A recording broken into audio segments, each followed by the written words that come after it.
Hello, welcome to the Smart Community Week as part of the kick-off of the Ready, Set, Smart webinars. Now here we're going to look at a series of these, and today's we're going to be looking at teaching without a laptop. So I'm Mark Cartwright, I'm the Professional Development Specialist in the UK, so let's get going. So if I'm just going to press the home button here and come back to this. Now this has not got my computer attached, this is just running from the board. This runs on the newest smart screens. So this one is a 6000 series, it's got the 2 pens at the front. You might have one with 2 grey pens at the front, or with the 4 kind of pens with a flashy little light on as well, the 7000 series as well. So we're going to be looking at those boards and the IQ unit in the back. Like I said, it's like a mini PC in the back. It's an Android based unit, and effectively it's a bit like a phone plugged into the back of your board, and hopefully that can enable you to teach in lots of different ways without the use of your laptop, which is obviously what we're focusing on today. So I'm just going to jump back into this one here, and let's go on to the next screen. So I'm going to tap this little icon here and go on to the next one. Now this, when it's being live, we can jump in and we can join that. So if you're not watching this live, I'd really urge you to click on in the notes below and get live, and we can be part of that conversation together. So let's do it. So like I said, my name is Mark Carter, I'm a Professional Development Specialist. I have been a teacher, I have been debatable, smart exemplary educator, and that's a fantastic program for teachers. Again, I'll put that link in the show notes. It's really something worth checking out. That's really, really good, that is. Same as everything on, well, you're watching this on social media, so let's get this hashtag in, let's get it linked in so we can really join in that conversation with everybody and share what you use it for, your good practice, as well as some use case scenarios in there. And there's some links, you can just press pause and get those back off that. Right, so like I said today, we are learning to teach without your laptop. You might use the IQ unit in different ways, and this is just one way that you can be using it today. And the objectives for today is to learn how we can start lessons straight from the board, or we can load ones already prepared. We can collaborate on the whiteboard, obviously with yourself, with students, anybody in the classroom or out the classroom, and share the content on the tablets, and then also taking your lessons with you once you have kind of begin to teach. You've started your lesson here. What's next? Where can we take that learning on further forwards? And again, the social stuff at the top as well. Right, let's jump into it.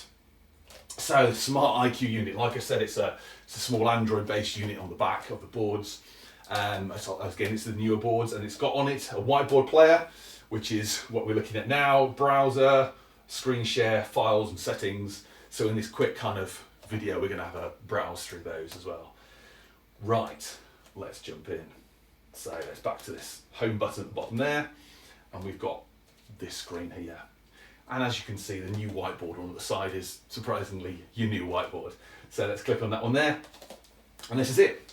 So you can choose your backgrounds, whether it's squared, line, dotted, or the good old chalkboard at the back there as well. I'm just going to use the squares just so we can see the point of reference, and your finger moves it around.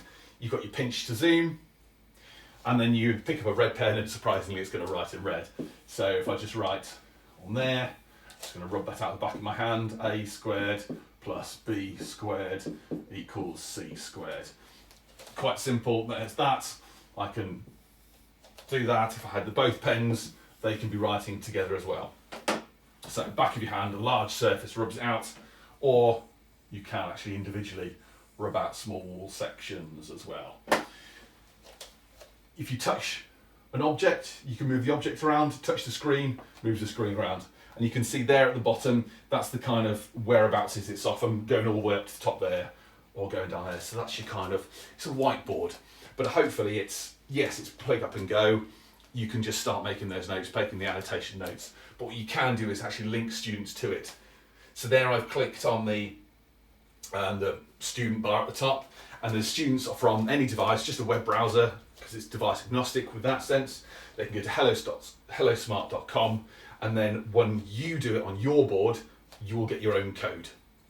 Students join the code, and then they can have this content in front of them as well. And also from there I can make it teacher paced, so as I move to the next page, they will follow with me. Or if I change it to student paced, then they can go up and down the lesson at their own pace, and extending their learning or reviewing what they've already done, which is a really, really, really good feature from that. And that's up on there.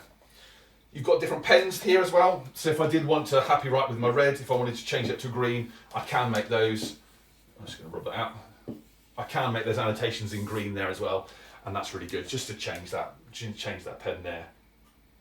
Or indeed, I could actually add a blank page or a shout out activity. If you don't know about smart shout out activities, go and check them out. They're amazing. There's some really good YouTube videos on that. Again, I'll put some links in the show notes so you can find out about those. And rub that out the back of my hand. So that's the whiteboard. At the moment, I've just got a simple capture and a pen. There is a new update coming out soon, which is going to bring a whole load of new tools to the whiteboard itself. So make sure you keep your board updated, and I'll show you how to do that in a few moments. So I'm clicking that home button again. I've done the whiteboard. Let's look on next. Let's go to the player, as we're kind of in a similar link. And the player, you can see it's jumped to my files as well. The player just enables you to play your notebook files. And now there's no surprise in here that this is my notebook file that I was just looking at in the whiteboard sense. But if you then to look at your USB stick, I've just put that on the side here. I've got some of my other lessons, either PDFs or notebook lessons that I've prepared from there, or ones that are already stored within the board as well. And so you can just play your lessons, created at home or created on the screen. You can also send them from home. So if you're creating your lesson and you can, in Notebook, file at the top, share, and then you can choose to share it with the board, which is this one here. So obviously that means you can then create your content at home and just send it, and as you walk in the morning, it's already there for you, which is fantastic. Also with the sign-on feature at the top here, all your content is in one place. It's that single sign-on. So whether you're working in a notebook and then you've clicked share, you've shared to the cloud, it will then appear in your Smart Learning Suite online. If you don't know about that, I'll come back to that in another few weeks as well. And then also it will then appear on your board. That is a feature that's on its way. So be prepared for that new update, and that'll make everything so much easier and so much more valuable for teaching without your laptop as well. So that's Player, which is an extension of the whiteboard as well. Also here we've got the browser, and yeah, your browser is a browser. As you notice from the label, it is a icon, I probably should say, it is a Chrome browser. So it enables us to search here for anything that you can do in a Chrome browser essentially. So if you want to use Smart Learning Suite online, which I've just kind of said about, I haven't been logged in for a while, so I can just sign in as a teacher. And then this is me here. If I wanted to use Office, and you can see I've got meetings popping up already, we'll just ignore those. I've got all the whole Office suite here as well that you can access, you can do, including obviously your PowerPoint slides. And you can just deliver a PowerPoint from that if you wished. If you wanted to go into a specific file, I've just zoomed up on this one here is a specific website, shall I say. This is the BBC Bite Size, so I can access that, I can go through tests, I can go through quizzes, and do that revision. Obviously you can use it like a browser, or just on your, a bit like on your phone. But then if you do want to make those annotations, you can add those to there, you can circle them, you can have multiple students come up to that as well. And that's the way of accessing your web browser, but then actually get that tactile response to it as well.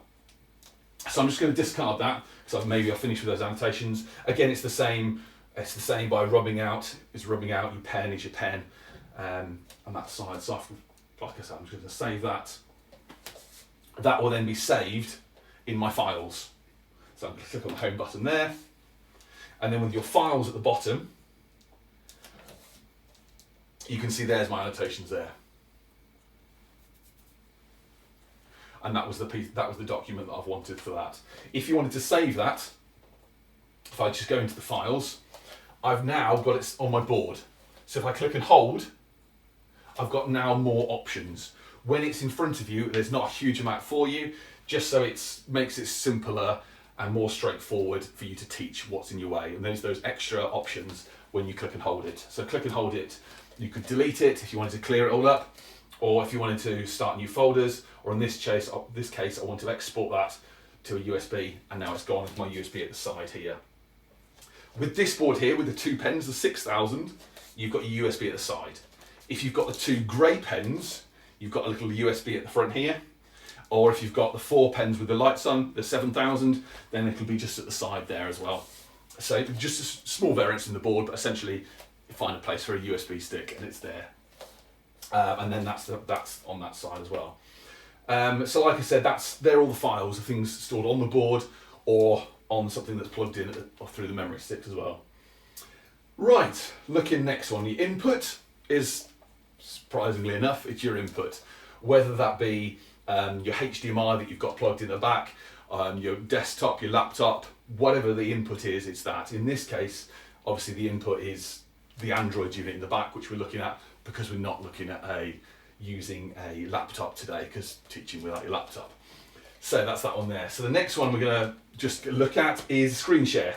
So along the bottom here, it's screen shade. I'm just going to grab my iPad. So this time, and just unlock it. So this enables you to connect devices to your smartboard.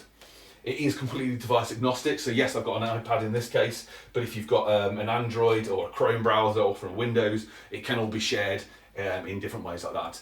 If you're unsure how to do that on your specific device, pop a note underneath in the comments and I'll get back to you, I'll give you a bit of a hand with this one. So they must be on the same network. So I've put my iPad on the same network as this one here. I was scrolling up from the bottom or down the top, depending on your updated version. I'm going to choose the board here, and it will then mirror what is on my iPad. Just like that. And whatever you go to, whatever you're looking at is in there. So whether if I'm just opening up a web browser, so if I was using this here, I could be teaching from whatever I'm using within the web browser with notes or Smart Learning Suite Online, it's all from on here. This is just a link to the Smart Communities Week. If you haven't seen some of that stuff, #SmartCW, there's some really, really good stuff going out there on social media. So whether you're watching it recently or in the future, in the past, present, don't know when you're watching it, but there's some really good stuff to go and look at as well. There's some really good uses of how Smart is implemented within classes. But of course, as well as that, it's a visualizer. So if I've just opened up the camera app, and you can see here I've then just focused on a book that I've got underneath. I could then take a picture of that, whether it's just a student's work, whether it's an actual text, and then use it like this. When I was teaching, I quite often did that because the children would want to see the book, but obviously if it's a small text that you've got here, it's hard for everyone to actually see the pictures and read along with you. So if you've got that there, that could be doing that. Or again, for a child's piece of work, but then because it is the smartboard, you've got that pen, pick it up and it's easy to use.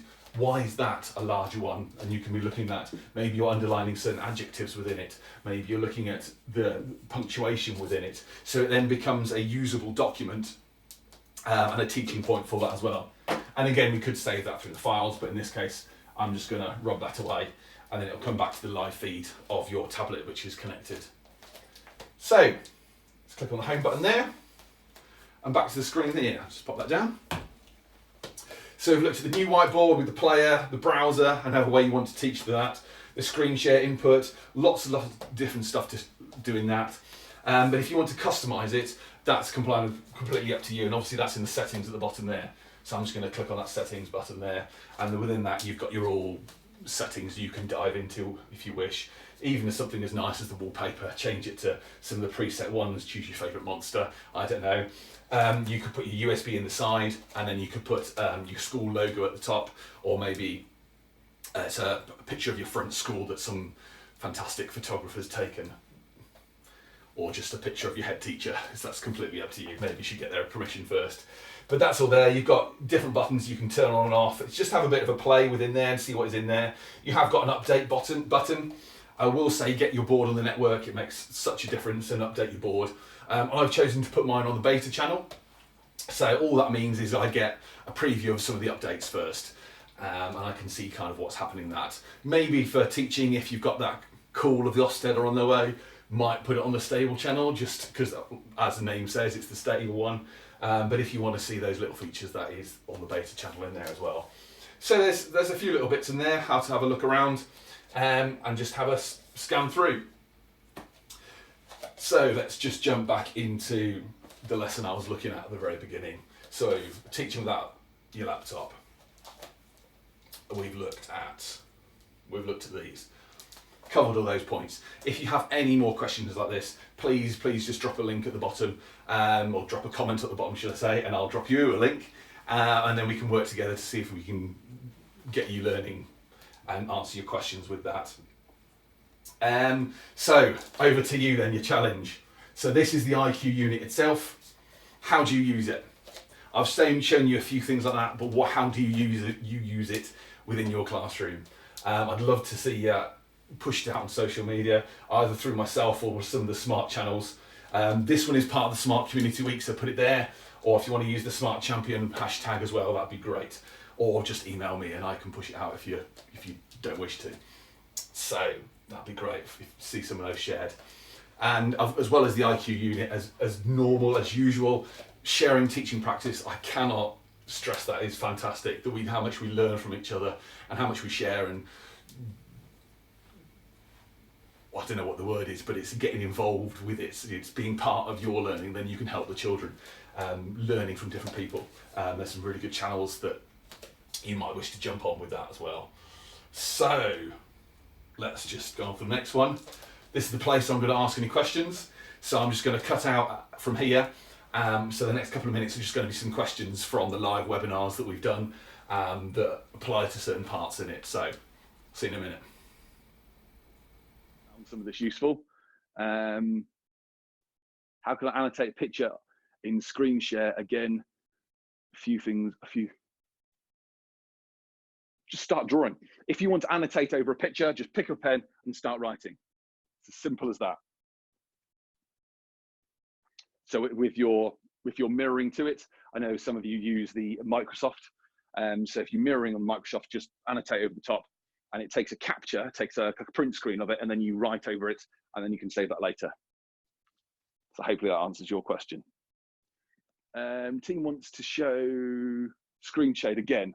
Okay, the iPad, so down at the bottom here, screen share.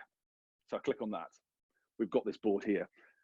I didn't say can load two. That's also can apply in the settings as well, whether you want to ask permissions. So it says, do you want to allow this? Click yes. Sometimes when students share content, it's you want to vet who's sharing it first. It's probably the best way of putting it. So I'm going to just open the iPad. If you're using a Windows device, if you hold the Windows button and press P, and then the menu will come up at the side, and then you'll just choose duplicate. So you can duplicate whatever's on your Surface or other Windows device up to the top here. The only thing is they do need to be on the same network. So I've got these two on the same network. Now, because this is an older iPad, I swipe up from the bottom. The newer ones, you swipe up from the top right. Click on AirPlay. And then there's the list of available ones. And then I'm just going to choose this board here. And then with this board here, we'll share straight up onto full screen, up on the board there. And then that is mirrored on that. As I move through here, it moves to on there. If I open up a web page, it opens up a web page. The inking wise, I've still got that here, whether it's a Surface, whether it's a Chromebook, whatever it is, I can then pick up that pen here and that will annotate.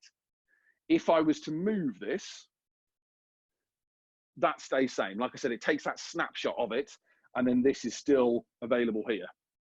I can then carry on making any annotations over the top of that. This is then here. If I choose to rub those out, it jumps back onto this.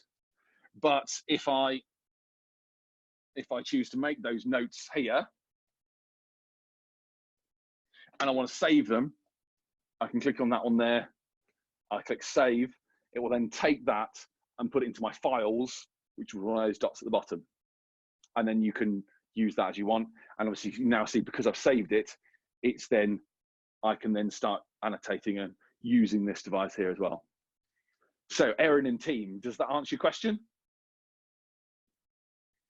Awesome, thanks Erin and team. What is Smart Champion?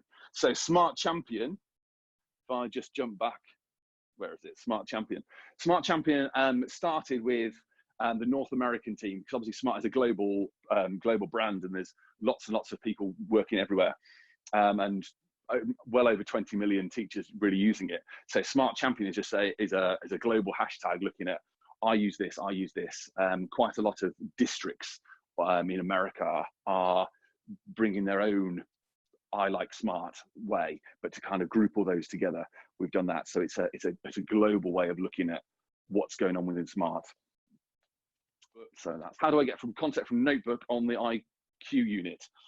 I've made it on my laptop, so I could have done that at home, and then I brought it in with a USB stick here.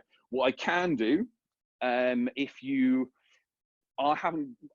has not been updated with the settings here. You can log into your own account, and then you can make that account and send it up to the cloud, and it's that single sign-on. So once you've created your content at home, you can then send it up to the board because you've signed into this experience as well, and then that can appear up on the board as well. Or in the files, you can see if I slide this way, I can then send that to the list here. I can make a code, send that file from my laptop, file, share, and then it will appear up on here, and then you can share it straight to screen. And there's my code there, so I could have shared it from that content at home as well. But like I said, update your board, make sure you've got that sign in at the top there, and then you'll be able to send that content up, whether it's I've made some stuff on Sunday night, quick, I need to send it to the board. And then because you're signed in, once you've updated it, once you've uploaded it, it will all be single sign in, your content on your screen, ready to go. Hopefully those questions kind of added a bit of the live link to it as well, and help that use case scenario for all that as well. So, 5th of December. Now, obviously you're watching this on demand, which is brilliant. And if that's the way you want to access it for whatever reason, is fantastic. If you want to join us live, the next live online training is going to be the 5th of December, and that's going to be looking at adding ink to anything. It's using Smart Ink and the way that it can write on anything, hence the title. Using your laptop next time, using your desktop, using your computer, and the ability to write on top of anything, which is great. So that's Smart Ink, and that's coming the next session. So, as an addition to that, and as a kind of leaving final point here, I'm Mark Hartwright. I'm a professional development specialist for Smart, and what I really want to do is help and support you and the children within your classroom, your school, your mat, and work with you for those better outcomes. Hopefully you've learned some little gems from this, and in the series to come, you'll grab some little notes as well.